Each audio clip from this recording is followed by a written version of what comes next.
I'm the lore pod. I speak for the cast. Whatever. Sydney, just fucking... I gotta blow my nose. Whatever. Just whatever. I like how we both... I just blew my nose and you're opening up again. Yeah, again, whatever. But don't worry, Listen. It's aluminum, which we actually can recycle. Listen, I don't want you, dear patrons, to think that we are dilly-dallying because we don't love you. This is not because we don't care about you or value your patronage. We do. Yes. It's just that we hate this movie we're about to talk about. I made a horrific error in judgment. I'm like, what is wrong with me, Sydney? Do I hate myself? Am I trying to drive you away as my friend so I can be sad and alone? Like, what level of therapy fixes this, Sydney? I think you should offer yourself a little bit more grace. I think this was an honest mistake. Yes, I was genuinely excited when we first pitched this idea. This idea, because we were okay, so did we do an intro? I'm not doing the. Welcome to the Disney Desk, everyone. I'm Carter, and I'm Sydney, and this is a Patreon party. Pew, pew, pew, pew. Woo! I love hanging out on Patreon. We're both drinking. That's the only thing that makes me feel better about this. We bring alcohol to the Patreon. And yes. I hope that you listening have alcohol as well. You probably don't. You're probably listening to this at like 10 a.m. at the gym. Good for you. But we are going to have to drink to make peace with what we've done. Yes. I have a large Foster's beer. It is also the first day of baseball, so my brain is just like, you could just be watching baseball. Yeah. You could just be seeing those fellas hit the mounds. Yeah. Taking steroids. Play the song. That's only relevant if you're a Philly fan. Oh, God, I forgot about that. Yeah. Anyway, because it truly was just yesterday that we were having the World Series. Like, it was like, right. The break is so brief. Less than half a year, honestly. Anyway, we're stalling because we don't want to do this. No, but we have to. We committed. You know, a lot of great people support us, and we owe it to them. Yes. Okay, so this is an episode of In Other Toons, and we are covering... Right, talking about... Illumination's Dr. Seuss's The Lorax, a 2012 American computer animated musical fantasy comedy film, and by God, I forgot how much music was in this. Directed by Chris Renaud, who formerly worked at Blue Sky Studios. Famously, and this is one of the few fun facts I'm going to bring to this, he created the character of Scrat, the little squirrel from the Ice Age series. That was his design. Mm-hmm. I hope he's a millionaire. He created the original shorts. Yeah, he should have more money than he probably does, yeah. Which is the lesson of most great character animators. Right. Probably should have a little more money than he currently has.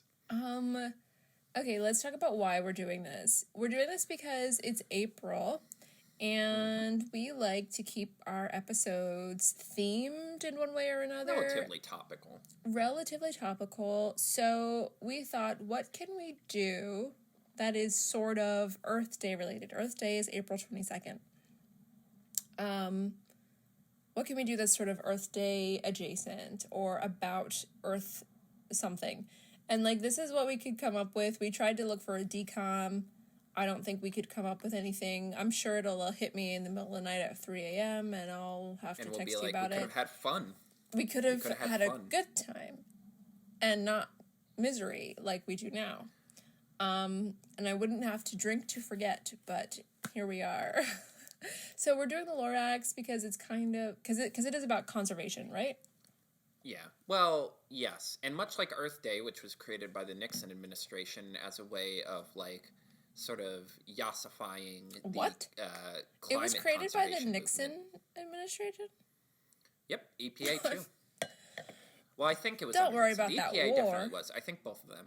Yeah, don't worry about the war, and also, like... Let's have this nice, feel-good version of tackling the problems with our planet that actually don't really achieve anything. You're little Timmy filling up the wagon with tin to help fight them darn goose-steppers across in Germany. I'm going to get very fucking cynical in this episode, and because it's the Patreon, no one has the authority to stop me. Right. But yes, for me it was kind of two-prong why I wanted, well, three-prong. So one, Earth Day. Simple, quick, easy layup. Two, this is only the second film from Illumination. Despicable Me came out in 2010, and this came out in 2012. So theoretically, they were probably working on them at the same time.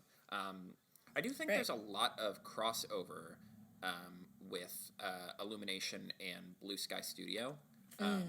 Oh, yeah, because Illumination was founded by Chris Meledinari. Oh, yeah, because he's always in the freaking Nintendo Directs for the Mario movie. He worked with Blue Sky Studios, and then he founded his own company, Illumination. He forms Illumination, which is, like, kind of like... I've always described as Diet Blue Sky Studio, because I think Blue Sky Studio was actually a really good studio and got a real raw end of the deal from Disney, if we're being honest. I don't have that much respect for Illumination. Yeah, I don't. You know what? Yeah, I like Blue Sky feels on a different tier. This is a lower tier, and it's funny because, you know, when it was announced that the Mario movie was going with Illumination, people were like, "God, no! Why?" Because Universal bought the rights to the park, and it just was easy. Right.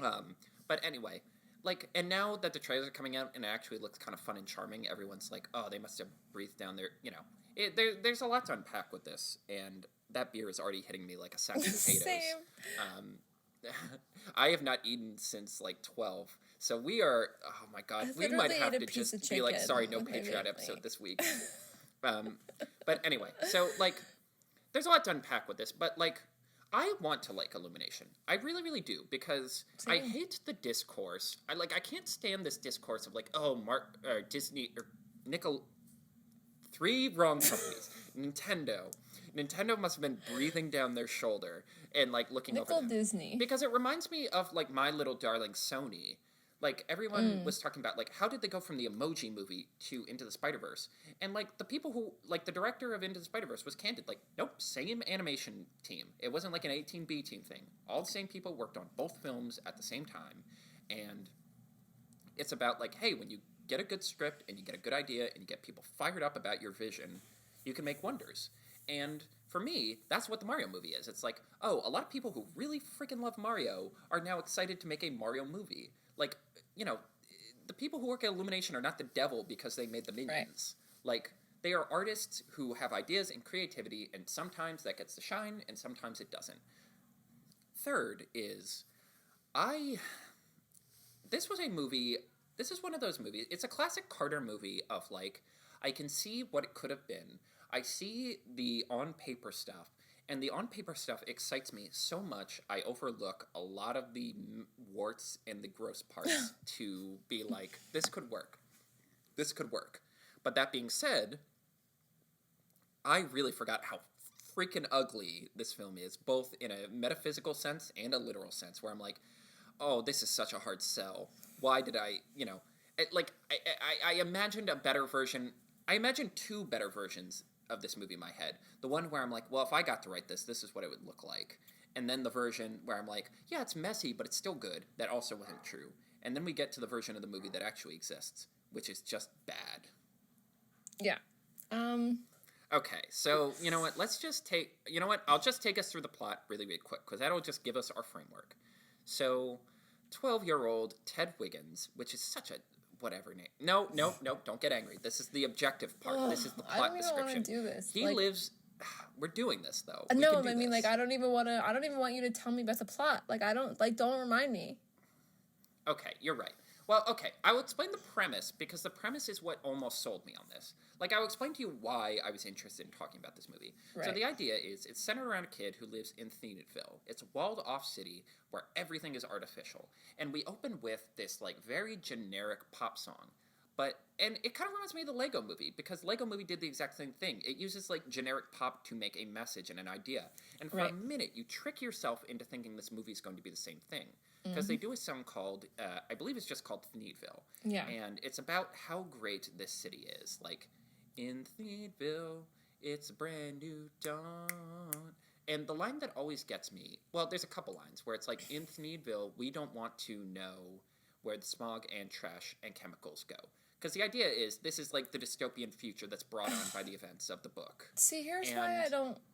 Like, you're getting into why this pisses me off. You know,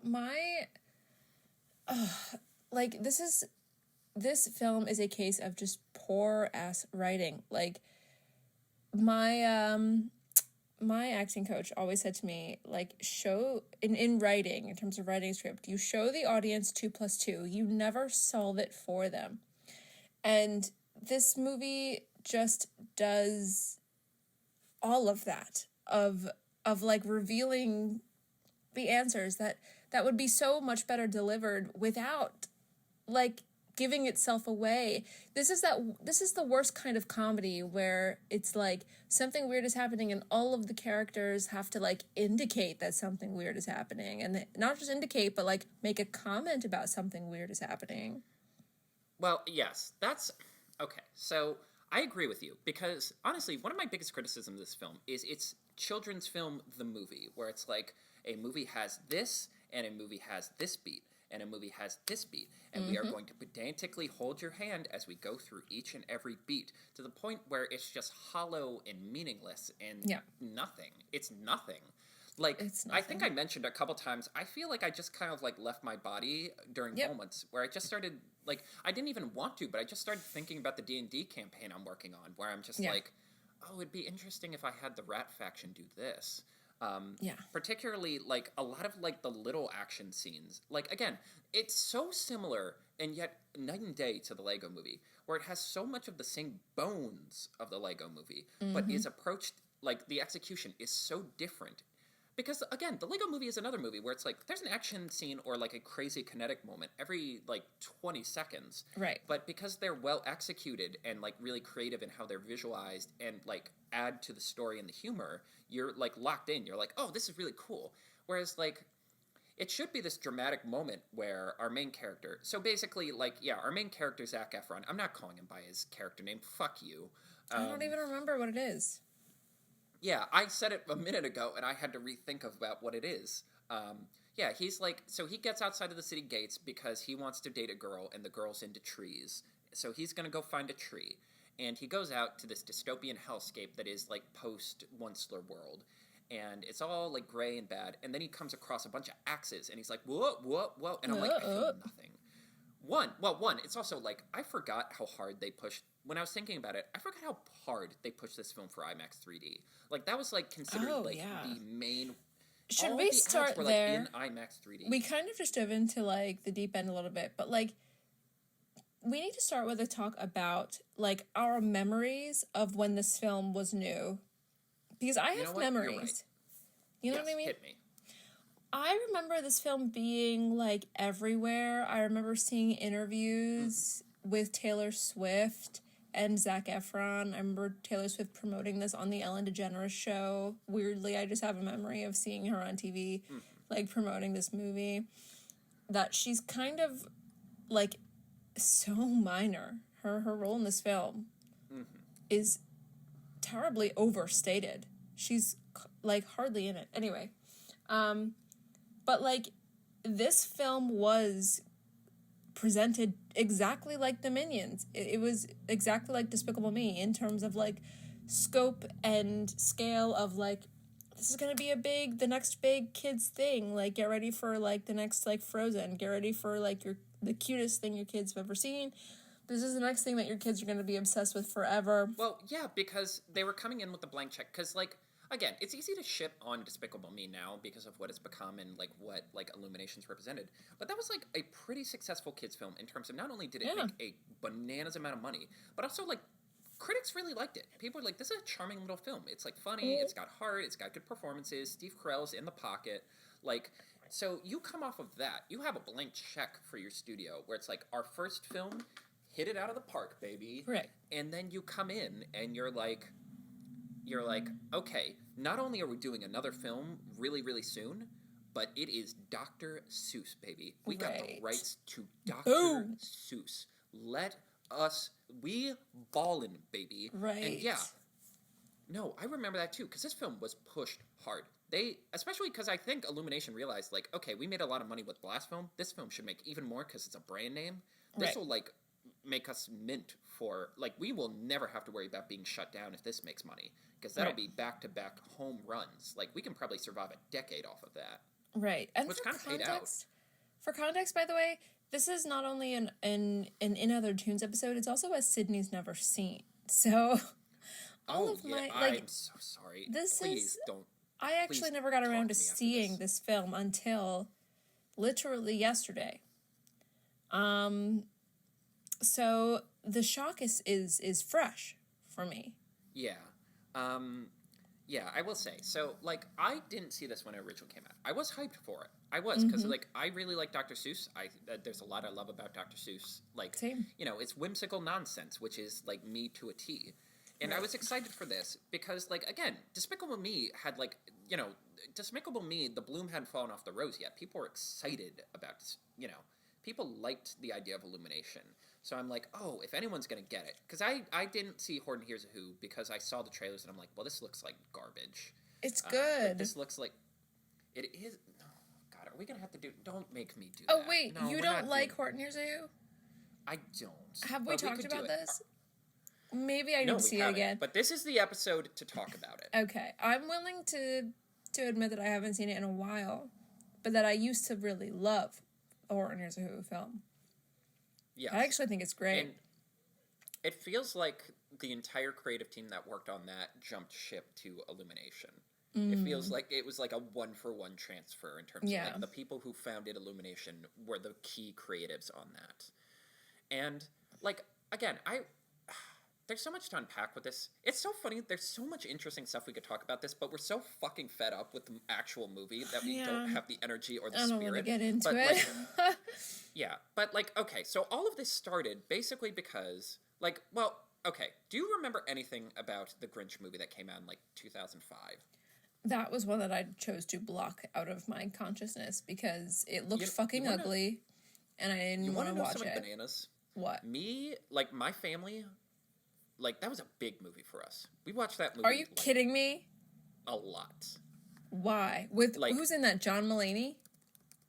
No, he wasn't a thing yet. He was still doing the stand-up. Who's scene. in that? No, that was Jim Carrey. Jim Carrey was the Grinch. And Wait, to his credit, no. I thought you were talking about the animated Grinch. No, that's Benedict Cumberbatch. And for some reason, instead of being like, Oh no, Jim Carrey's Grinch is iconic, and everybody loves that, except you for some reason. well, no, I love it, but I also hate it. I think it came out in 2000. I'm like, this is an important core memory for me, but it's also violent diarrhea after like a night on the town. It's like, as a bunch of people who follow this Patreon would know, it's a quote-unquote Con Murphy incident. Oh my god. I'm never shut up. explaining that to you, Sydney. Our friendship Okay. is too important. Okay. Yes. So that movie, like, I'm like, this is fun. Like, it's terrible, but I love it. And then, because that was successful, it gets followed up with The Cat in the Hat. And that is... I actually know that... I kind That's of an know... interesting. Yeah. And which was another one we watched a lot for some reason, even though that one was, like, actually capital B, bad. And it's so interesting because that movie was so bad and so reviled, and it didn't even make money. In 2003, Dr. Seuss's wife was like, there will be no more live-action adaptations of my family's work. Like, I actually know the director of that. I lived next to his, like, cousin, or not cousin, what is it, nephew? Yeah, nephew. I lived next to his nephew, Bo Welch, who was, like, he was a production artist. He was an art director. He, like, designed sets and stuff for Tim Burton, and then he got to direct a movie, and it was The Cat in the Hat. Anyway, so that's what led to them doing all these animated films. And Horton Hears a Who actually does well enough, but I just, like, for me it was just like, well, it's all the same problems with this movie for me, where it's like, oh, it's kid movie, the movie, but surrounded around a property I didn't have as strong feelings about. I don't have particularly strong feelings about Horton Who Hears a Who. I like the Lorax, though. And realizing, like, oh, they're not stepping up their game for this. This is just the same thing again made me really angry. And there's so much of a mess around this. Like, I didn't see Lorax when it first came out. Oh, right, we were talking about why, like, our history with this. We have But, like, strayed. I love Dr. Seuss, and I want adaptations of Dr. Seuss's stuff because, like, on one hand, I love Dr. Seuss's stuff, but I feel like it's stuff that can be embellished on. I actually think it's stuff you could build more, like, interesting ideas off of. Right. And the Lorax is the best example of that, because, like, Lorax is very simple in its approach. It is like Kitty's first environmentalism. Like, we have to save the trees. We have to protect the trees. But the issue is so much more complicated than that. I'm like, if you give it 90 minutes to breathe... Right. Like, even just the TV movie, like the animated TV movie from, like, the 70s, is a Right. better example of that.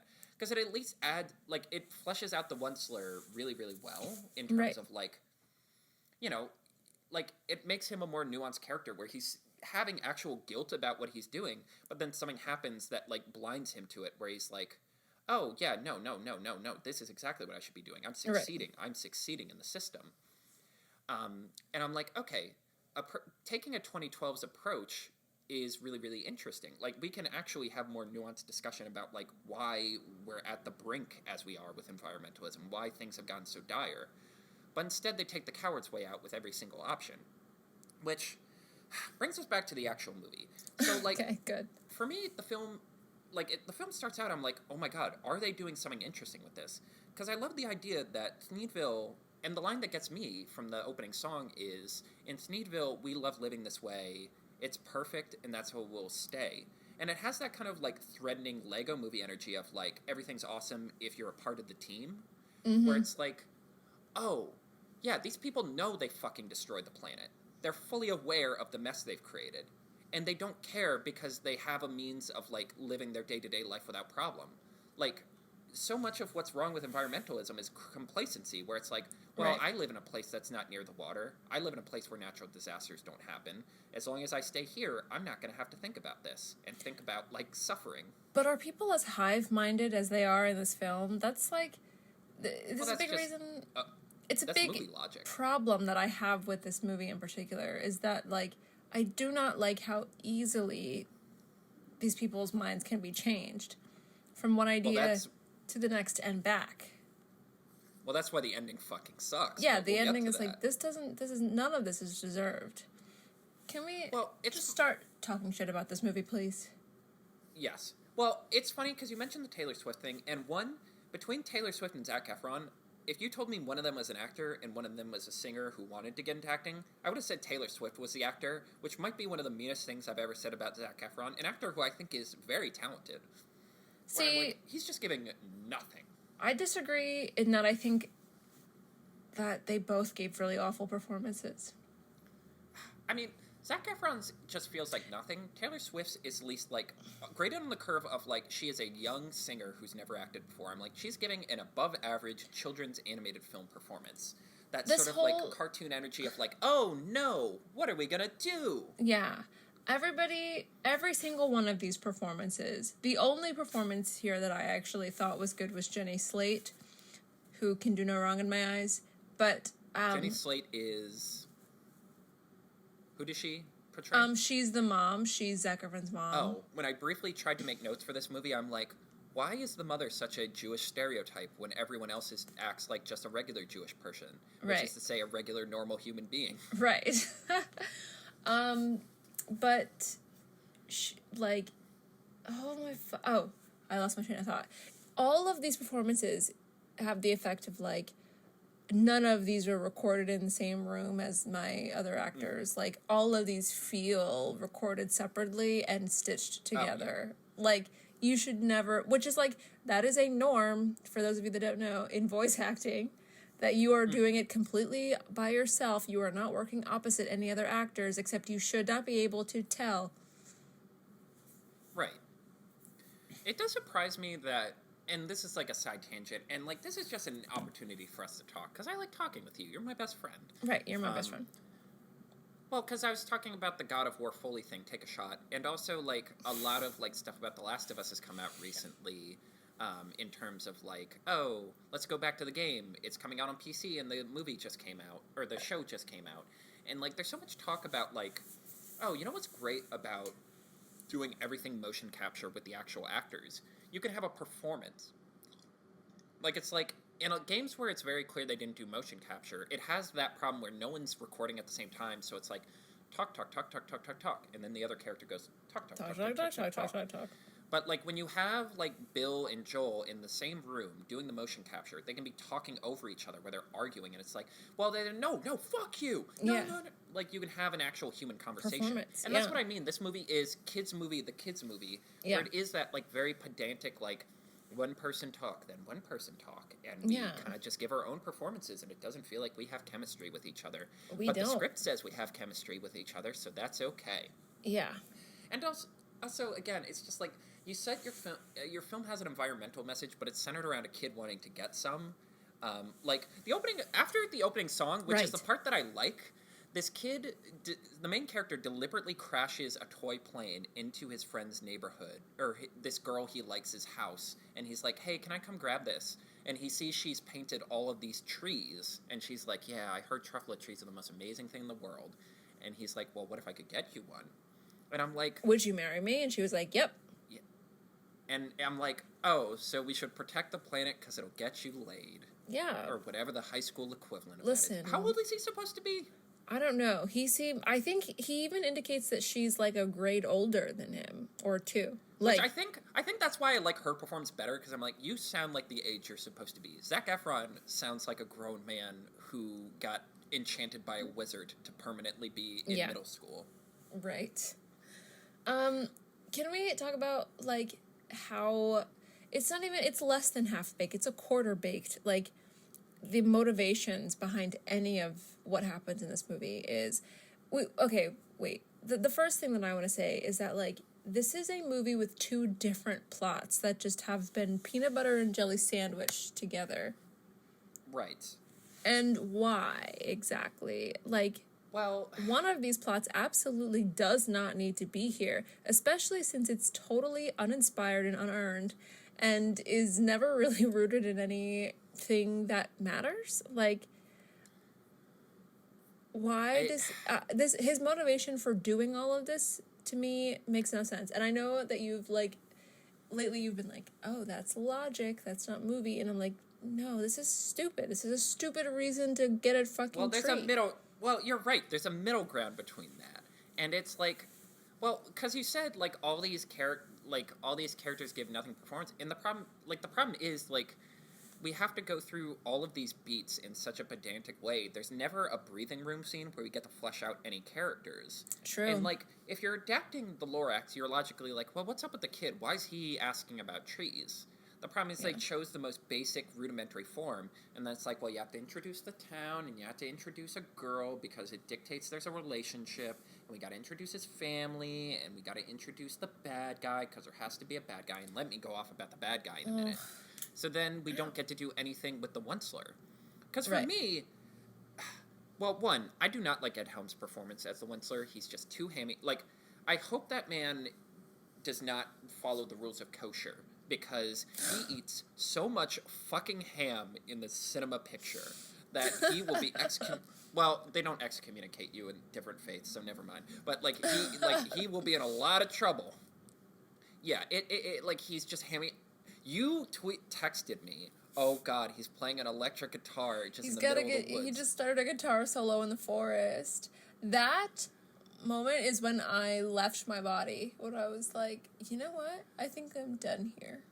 I don't need to see any more of this movie. Well, we talked... I think you were in the Discord when we were talking about, like, how the Onceler has been yassified and, like, internet weirdos want to have sex with him. Like, I will say, I forgot a lot of that when I suggested this. Yeah. And I forgot about the electric guitar. I straight up just forgot about it. And if I knew about the electric guitar, I would have never went along with this. I would have suggested anything There's else. so much guitar. But, like, here's one thing that I want to caveat here, because this conversation's all over the place. Buckle up, folks. But, like, I am sold on the idea. I actually really like the idea of, like, privatized oxygen. I like that a lot. Gee, I beg your pardon? In terms of a movie about the Lorax. For there being like a big business element, I thought you meant you just liked the idea, and I'm like, that's objectively evil, Sydney. No. And no. The way you're selling it now, I'm like, yes, I mean, we need to get into this. In relation to the Lorax, it makes 100% sense for the villain here to be like the Walmart of sell, like, bottling air, even though they don't ever, even though, like, their use of the air doesn't make sense. It's vague at best. Yeah. Where you're like, well, they have It doesn't to just seem have like air you guys around. need this. Yeah. Why isn't it just you pay taxes to get your air? Exactly. And, like, and if this was really needed, like, wouldn't you guys all be wearing gas masks, like, all day long? Yeah, no, you're right on the money. Again, this is why the opening song tricked me into thinking this movie could be something. Because, again, it's like... And, like, a part of this is dictated by the fact that I just saw a borderline dystopian, like, article about, like, oh, look at these neo trees we've made. The idea is we've just filled up a tank with algae that eats carbon, and we're going to put them in cities, and it's like... Okay, Nope. I understand there's not a room to make cities, but this is fucking dystopian. And it embodies the problem we're facing with current climate change, where it's like, if the people who are currently the boot, like the capitalist class and the Silicon Valley class, if they don't get to decide how we combat climate change, they decided we don't get to combat it. Like, if they can't make money off of saving the planet will die. Right. And that's what they do in this movie. And that's why I'm almost like, God damn it, is this movie actually going to pull it off? Because it's like, yes, of course the solution to the planet dying would be some weird little shrimp being like, I'm selling you air, fake air that will let you live.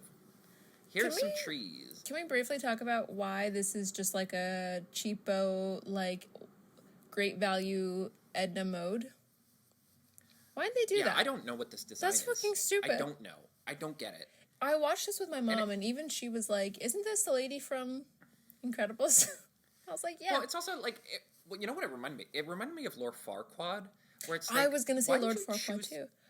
It actively hurts your messaging. Right. Like, did I miss the boat on this, like, trope of the evil lady person? Well, even Edna Mode is not evil. She's a hero. She's part of the solution. Yeah. I mean, she's morally gray compared to the superheroes, True. But that's just because she's on the cutting edge of fashion, and the fashion industry is ruthless. Knows no pain, yeah. Or it is only pain. You're right on the money, and it just, again, it hurts the message where it's like, no, we can't, the villain has to be a shrimpy little weirdo. Because that's a problem with Shrek, where it's like, the message is let your freak flag fly. And yet, we're like, let's dunk on this short little weirdo. He's so tiny. Unless you're a man who is short, then you should feel much shame. And you should take that shame. Wee-wee's probably small. Right. Take that anger out on people who cannot fight back. We're not litigating Shrek. That's a different Patreon episode. You have to pay another month to get that. Yeah. No. Again, that's why I'm like, oh my god, this might actually work. Because again, that, like, if you're going to update the Lorax to modern day, like, political topics, that's how you tackle it. Where it's like, we're at the mercy of whether or not Toyota decides we get to live or die. Exactly. And yeah, I forgot about the guitar. And, like, we get to the Lorax part, and the bones, again, it's another part of, like, the bones of it almost work. Like, I like the bit where he's, like, going out to this beautiful valley, and he's singing along with all these woodland critters, and then he just pulls out an axe and just starts hacking away, and all the animals are like, whoa, like, whoa, whoa, whoa, whoa. Whoa. And for a brief moment, you're like, oh, this film has some dignity and solemnness. Where, like, the Lorax comes down, and all of these animals are genuinely distressed at seeing a living, breathing thing just gone. Be killed in front of them, yeah. Yeah, it's dead. Like, it doesn't exist anymore. They have a funeral. A little memorial. Yeah, they have a funeral. I was going to bring up the same exact point of, like, this is the one moment where I was like, oh, this movie may have a soul. And there could be so much around this one, like, just the scene alone, where it's like this emotion is never followed through on. Right, and that's like what, and again, this is why I almost don't regret suggesting this. Yeah. Because you described it well. It's a movie that feels like it could have a soul. You see these moments, and you just talk yourself into, like, this is something. This is an actual human emotion. Yeah. Not a kid's movie emotion, but, like, a real human emotion of, like, this is this creature's home. This is, like, everything. It's almost the Avatar energy of, like, everything here is living. It's connected to each other. It means something. So even losing one tree, one sentient living thing, is a fucking tragedy. It is the most horrible thing that can happen. But then we go into, like, the slapstick shenanigans that just completely loses that energy. No, they abandon it immediately. And then it almost wins me back. Like, I like the idea that the Lorax and the Onceler become friends. Like, basically, the Onceler sells one of his needs, And the Lorax is like, well, you can't cut down any more trees. And he's like, okay, I'll just basically he has this moment where it's like I'll do the effort, I'll take the time, and I'll pluck the truffula, I'll pluck the furry stuff off the tree. And again, I'm like, oh my god, we're so close. Because again, talking about like why things have gotten so bad, it's because like we've opted into the worst option for everything because we live in this like madhouse idea of capitalism where it's like no, it has to be the absolute lowest cost, most efficient thing. So the idea of like, oh, he's building this company up, he's like, succeeding with truffula leaves, but then his workers are like, it's too expensive to keep climbing up the trees, so he's like, okay, well, maybe we can cut down a few. Right. And that's how you talk yourself into cutting down all of them. It's like, that's actually like a good arc. Like, if you stretch that out, like, if you cut out the kid stuff and just have that be the arc for 90 minutes, that's a good arc. Right. It's like a compelling thing of like a man just talking himself into being selfish, first in the short term and then in longer and longer terms, where like, it's like the first person discovering like, well, if we take this stuff out of the ground and turn it into oil, we can power these machines. And it's like, okay, well, we shouldn't do that too much. And it's like, yeah, but if we bring all these people together and make all this stuff, we can do great things. Well, okay, I guess we'll do it a little more. And then you keep doing that over and over and over and over and over and over and over and over again over hundreds of years. And then you realize like, oh, we've gone past the precipice. What have I done? Like, that is compelling. But because it's the most kiddie kid movie that's ever kid movied, we have to dilute it where it's like, oh, the Onceler's not bad. It's his family. His family comes in, his like greedy, shitty Southern family. Why are they Southern? I don't... Can I show you something that really like pissed me off and absolutely launched me? Hit me. So one of the characters, her name is Aunt Griselda, right? Yes. She's one of the Oncelers. She's the aunt of the Onceler, right? Aunt Griselda. She's the woman with the red hair. I thought that was so fascinating because I'm a big fan of the Monkees. Anybody who knows me knows that I love the Monkees. They are my favorite. I always forget that, but I do know that. They were my first concert. They have a song called Auntie Griselda. And so as soon as I heard this name, I was like, oh, I've heard the word Griselda before. Is this a trope? Is this like a folk trope that I like was unaware of? Or did they just take this name from the famous...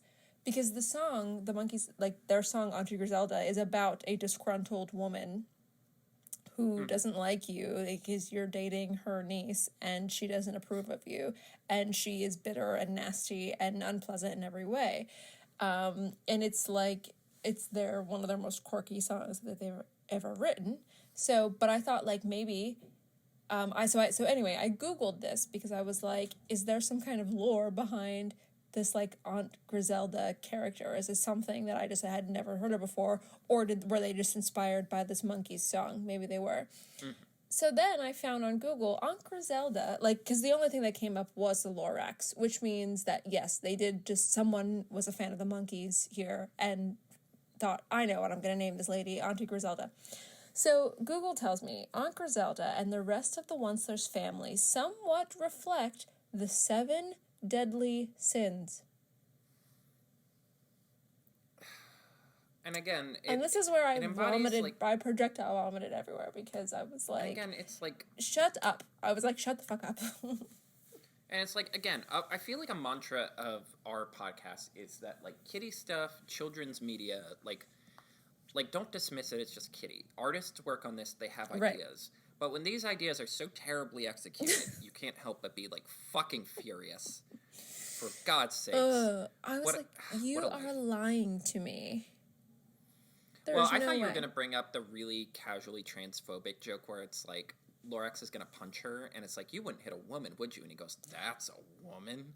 And I'm just like... I do remember that joke.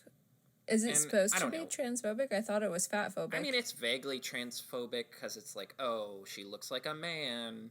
I thought it was fatphobic. In a lot of ways, like, jokes do. Well, it's also fatphobic. Yeah. Usually those two go hand in hand. Right. Because true. Transphobes are shallow. And that just pissed me off this particular time because of modern political reasons, but... Yeah, and it's just annoying because it's like, oh, if you, and it's the same problem with having the O'Hare character be like so omnipresent, where it's like, oh, he controls the entire town, and it's what you talk about where it's like, oh, these townspeople are so easily swayed. It's like the fact that it feels like they were actively tricked into living like this just doesn't work. Like, Right. it's like, oh, it's just it's not a systemic problem. It's not like a cultural problem. Climate change and the environment, like environmental collapse, it's because of one or two bad people. And as long as you're not one of the bad people, everything's Then gonna you have nothing be to worry about. A-okay. As long as you don't have an evil Southern family, you're not the You're bad guy. fine. You know, You can still vote Republican because as long as you Right, don't have an it evil doesn't family, matter. you're not. You might as Getting a little well vote political red. Here's one thing that really pissed me off. From like a storytelling animation standpoint. There's this one little mini scene that I was like, it's the part where I started to actually rip my own hair up, because it's a scene where like the Lorax is ready officially for the Onceler to go bye-bye. So he starts like, they spent several minutes on the scene of like the Lorax pulling the stakes out of the ground of his tent. Yeah. And they do this little mini chase of like around the tent, and they spend way too much time on it, and I'm like, that's the moment where I was like, I don't think these writers know where they're going. Like, I don't think they know where they're going at all. Because this is, what a waste of minutes. Like, what a waste of precious screen time. There's nothing going on here. We're doing nothing. Honestly, that would be the tagline I would give this movie. What a waste of precious screen time. Because again, there are emotional stakes for these characters. Like the idea that the Onceler and the Lorax are actually friends, you could have fleshed that out. You could have given that room to breathe. Right. But instead you have these like innocuous action scenes that mean nothing. That, or like when he's on the water and they're trying to drown him basically. Yeah. And I'm just like, by the time we get to, like, the entire environment's been destroyed, and the Lorax is just looking over, and he's like, you feel happy about yourself yet? Do you feel good? I'm like, if we had even 4 more minutes of action with these two together, like, just talking or being friends, this would have actually had an emotional impact. But instead it means nothing. No. Instead, like, all of this is just in a really hacky... And again, like, this is neoliberal, the movie, in terms of, like, just like, oh... You know, again, it's individual bad people. And it's also this, like, hacky song that he gets called How Bad Can I Be? Where he's just, like, they're just doing all of, like, the tropes of, like, oh, donating to charity, wink. Or, like, we're hiring lobbyists, wink. See, for me, this is the song that I actually like. I mean, it's catchy. It's catchy, but, like, it's... Maybe I'm just so desperate to, like... cling on to some kind of story. I'm like, there's a story here. And it's like, but you're right. In the context of everything else that they've set up, this is a waste of our time. But isolated, like this is something. Right. I mean, individually it's something, but when it's like we've wasted so much time, because instead it feels desperate. Like it's like we have to get so much emotional stakes out quickly, so let's do a song. And it's like, it's almost like you had 90 other minutes to set up the stakes and create emotional depth, but you waited till the last minute and you had to cheese your homework. Right. Exactly. Oh, and guys, we don't like this movie. Almost all of this could have been saved. Because like, I also even, like, I don't like how the stories interact. Like, I feel like we waste too much time on the kid. But like, if you just focus on his relationship with the Onceler, like I like the idea that they actually have a rapport, like they go back and forth, and like the Onceler gets hope through a kid, and it's like, okay, that's what motivates him to be like, okay, I can trust you with this. Like the future of the planet is kind of in your hands now. And then it's like, okay, we're recreating the scene from the book and like the other animated movie where it's like, unless someone like you cares a whole awful lot, nothing's going to get better. It's not. And then instead we have another goddamn chase, loop-de-loop, candy-colored scene where they're running away from O'Hare. And again, it's like, because we can't blame climate change on a whole lot of, like, a whole systemic problem. Right. We can't blame it on, oh God, is this where I go on my whole rant about how we underrate white supremacy and the whole climate change thing? Mm-hmm. No. Okay. See, because, like, this movie embodies, like, and this movie even embodies a little bit of, like, oh, if only we got rid of capitalism. And I'm like, at this point, that wouldn't even solve it because it's, like, the because like these problems started before capitalism was a codified thing, and I just can't stand with like the climate change discussion how we don't talk about like everyone's always like, oh, it's just greedy individuals, and I'm like, greed is finite. Because at the end of the day, the most greedy thing you can be is have a sense of self-preservation. And that's a good kind of greed, because you should want to protect yourself. Right. But, like, at some point, these people would say, hey, I'm making the planet unlivable for me, too. And that's where you get to that's where you get to supremacy, and more specifically, white supremacy, because it's like, you know, you're like, oh, I really am the chosen one. I will ascend to a greater plane after this. Or even in the more shallow sense of like, oh, well, whatever happens, I'll be protected. There'll be somewhere I can go where I'm safe because I'm the bestest. Right. What was I? Oh, right. Yeah, but like again, it boils down all of this to this childish, pedantic thing of like, oh, this one bad guy's trying to keep the tree from growing. And then you get to the part where it's like, have you guys never thought what's outside your dome? Like, certainly someone told you what it was like out there before. Right. Like, it's like you never, like, it literally is like all of you were born yesterday. Right. And that's where the thing collapses, because I'm like, you could have had kind of an emotionally interesting ending where it's like, some people agree, some people don't. Some people leave the dome, and it's like, we're going to try to make this work again. And you end with, like, things are hopeful, but not guaranteed. But instead, it's like, all the trees are growing back, and the whole goddamn point of this whole fucking exercise is undercut by the fact that Lorax comes down and is like, you done good, kid. No, fuck you, No, Danny. we didn't do not shit. Now. We love you, Danny, but not now. Yeah. Go away. Go back to Hercules. And again, it would have worked. It could have worked if it ends on the Onceler, like, watering trees, and you see a bird, and it's like, nature's healing, but it's going to take some work. That's an actual kind of good ending for a Lorax movie. That's fine. But instead, we're like, everything is perfect, the world is saved, and it's like...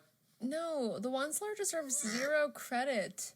Like, again, maybe this is my big brain logic talking, but, like, why could the Onceler not plant that seed? Yeah, and, like... No, that is actual... See, you're actually making a good point there. That's not like, oh, well, it's movie logic. That's like, you've given us no reason to think this kid has to be the catalyst for change. None at all, yeah.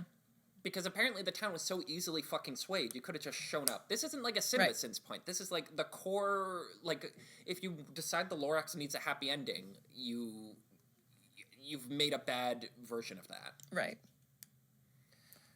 What else do we need to talk about? You know... let me tell you where the film lost me. The film lost me officially when it opened with the Lorax being like, welcome, ladies and gentlemen, to my movie. Yeah, I don't know why they did that. Like, I don't have anything sophisticated to say about that. I just fundamentally don't understand why you would choose to do that. Go straight to jail. Like, what a bad way. But, like... okay, you know, you and I, we briefly discussed, like, are we gonna, like, rewrite this movie? Like, if it were, like, let's go there. Like, how would we introduce this? Because it's, like, I feel like this could be improved with just some rearrangement. Honestly, that's why I tried to talk myself into this movie, because I'm like, enough is here. I can follow my principle with these rewrite episodes where I'm like, oh, I change as little as possible. I keep as much of the pages that are there. Right. You really don't have to change that much. Well, one, let me just say with the intro, it just embodies, like, they really wanted this to be important. They were like, this is important. But again, it's just another flashy piece of capitalism in our never-ending cesspool of stuff and objects as we run out of space to live. I didn't mean to get this cynical this episode.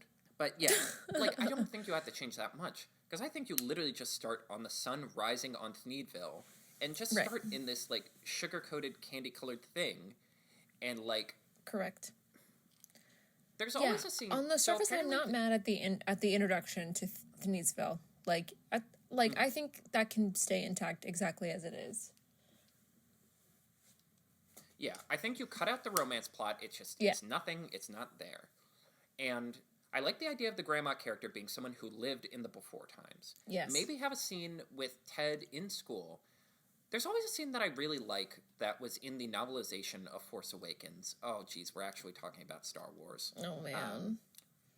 April Fools. Where they were trying to explain, like, how this whole new Stormtrooper thing works, because they're not clones. And they teach in these like stormtrooper schools, like Luke Skywalker was a terrorist. These terrorists overthrew the government, destroyed everything. We had brought stability and peace and order to the galaxy, and they ruined it. Have him in school, and they're just talking about like the before times and just being like, yeah, no, it was just wild and uncontrollable, and everything was falling apart, and we brought order. We created a safe space for everyone to live. Have him tell that at the dinner table, and then have the grandma be like, if you want to know what really happened, there's someone out there in the wilds. Have him meet the Onceler, they have a contentious relationship, and he's finally like, fine, I'll tell you. And then in terms of Onceler stuff, you just have to ask the family. To quote Jeffrey Katzenberg about Aladdin's mom, nix the mom, she's a 0. Or axe the mom, she's a 0. Yes, 100%. And then, just make most of the story about this friendship between the Onceler and the Lorax. See, it's right there.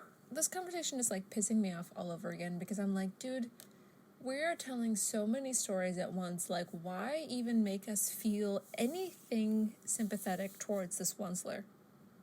We don't need to know about his difficult family. Yeah, exactly. Like, we need to feel bad for him, but we don't need to feel sympathy for him. No. We need to understand him, but not feel bad for him. That's the better way of putting it. Exactly. Like, we understand how someone like this, who's just, like... The whole point of the Onceler not having a face in, like, the book or the comic is, like, this could be anyone. Anyone who lucks into money can get like this, where they just keep convincing themselves more is good. There's a good I'm hiring people. I'm creating a factory. Like, it's good. You don't want all these coal miners to lose their jobs, right? Right. It certainly protecting the environment is important as making sure that all these hardworking coal miners have families, and all these people who work on the oil rigs. And, like, and surely you don't want, like, cars are good. Like, you just talk yourself into it more and more, and then you realize you're at the brink and you can't pull back. And again, make him understandable, not sympathetic. So tell the story about this regular guy who found this beautiful environment and promptly destroyed it, even as he knew, even as the Lorax, his conscience was telling him, you have to stop. You have to stop. You're pushing us to a point we can't recover from. Right. You know, if this were in my hands, I would take the Moana Maui approach, where, like, this Onceler is, like, a folklore figure.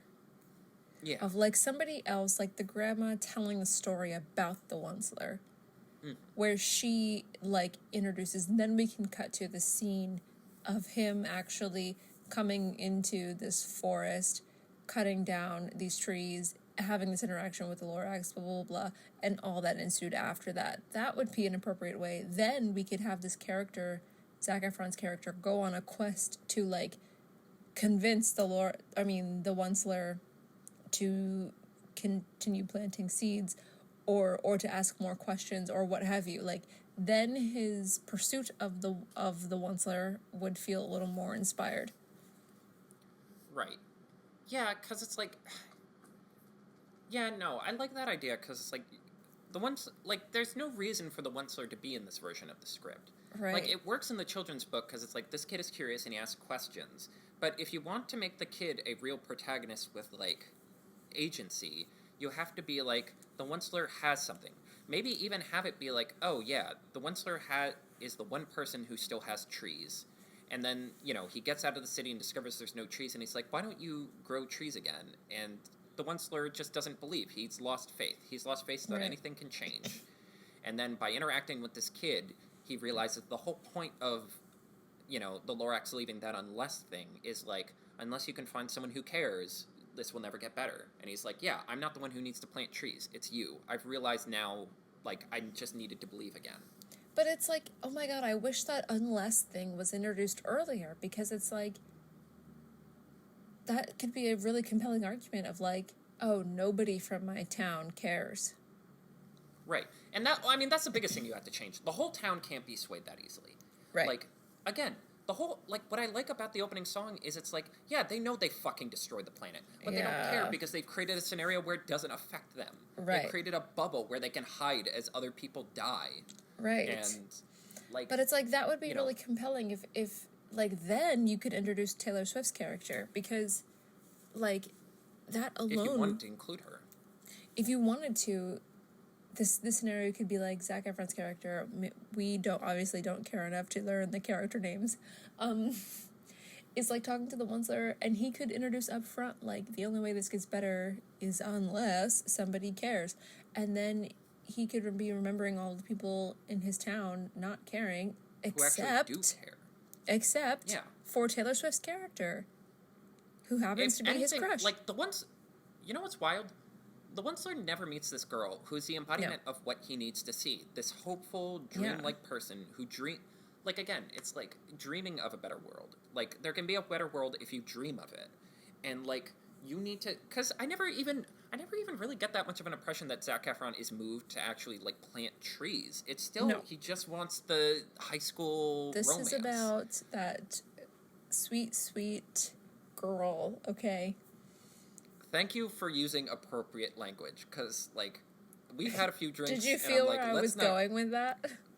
I was anxious. I had, like, my button over the bleep button on my thing. I'm like, Sid, be very careful here. I only have a 3-second delay.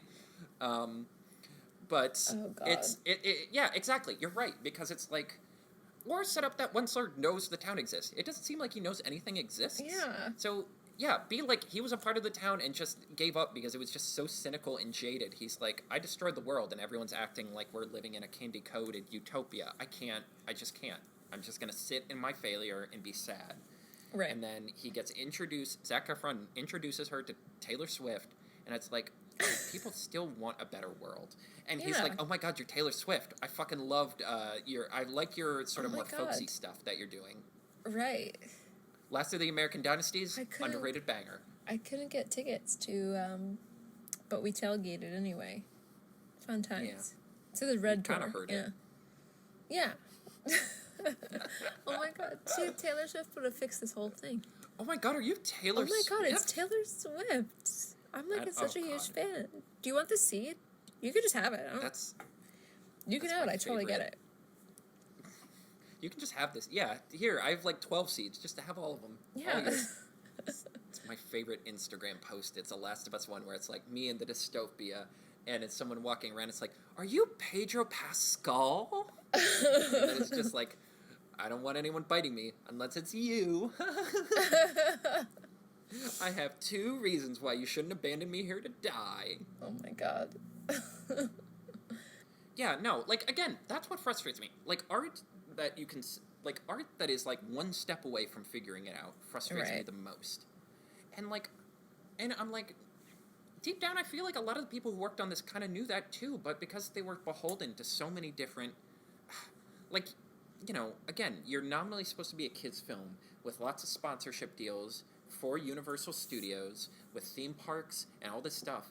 It's like the Disney thing, but on, like, a much more granular scale of, like, well, you can't go overly radical because you have to answer to so many departments and so many, like, merchandising deals and so much to, like, fundamentally talk about the actual issues is just beyond, you're not allowed. Right.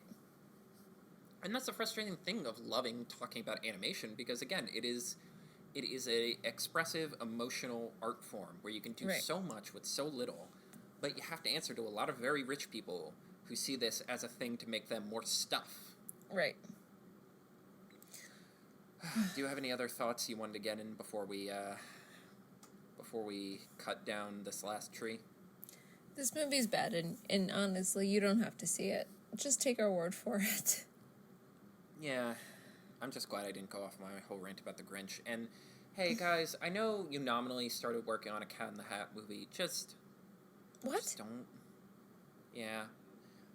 It's weird. Well, I think it's because they've been so busy with the Mario movie, they haven't had time to, like, really push it. And honestly, thank you. Look, I don't like the Cat in the Hat, and I don't like the Grinch, the live-action ones, but, like, I have to ask, Miss Seuss, is this really that much better? Yeah. Just because it looks slightly nicer? Does it look nicer? Well, I will say, I'm like, I forgot this was 2012's Illumination, where they still hadn't quite gotten their art style down, and I'm like, man, these musical crowds look mortifying.